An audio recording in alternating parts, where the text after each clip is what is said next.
Waarom gaat jouw Eiffeltour voort? Omdat we net alleen nog meer Franse auto's verkopen willen. Wil ik Audi, BMW, Mercedes, Volvo en Volkswagen verkopen in. Maar is het net schande?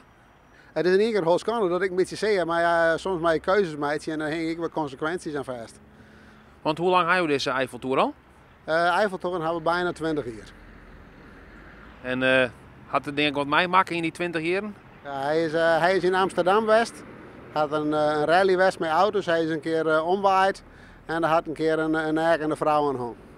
Nou, hoe gaat dat? Nou, we zagen u eraan, we zitten de koffie drinken en mijn vrouw die klapt mij op de schouders en maar nou eens even zien. Ja, dan weer een erkende vrouw die honger aan de Eiffeltoren. Dat wil alleen een apart gezegd. Want je hebt hem nou op Marktplaats staan. Wat wil je er verbarren? Nou, dat wil ik later net zeggen, dat is mijn krenkel alleen vrij, maar dat had ik even voor me. Dus ja, ik zou zeggen, doe een goed bad en dan gebeurt er vast wel wat. Want hoe lang heb je hem al te Cape staan? Ik ga hem nou een dikke tijd te Cape staan. Want hoe kom je nou zelfs eens doen die Eiffeltour? Via een billetje er staan te huur op Eiffeltoren en ik ben die meestal benaderen. En ik vond het huur een beetje wat aan het jure kant. Ik denk Cape en dan kan ik haren ook. Want je maakt nog een Eiffeltour in jouw logo. Gaat die dan dagelijks ook voort?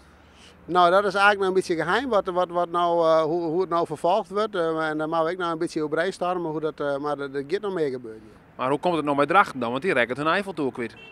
Ja, dat is inderdaad een goede vraag. Dat moeten we even oestenen. Misschien moeten we naar de Brusselse bal. Misschien is dat een optie, maar dat moeten we even oestenen. Komt er vervanging voor deze Eiffeltour? Nou ja, dat moet zijn beloopbaar hier een beetje hebben. Hoe dat uitpakken gaat, dat werk zaken net te zeggen. Maar daar ben we wel een aan het ding.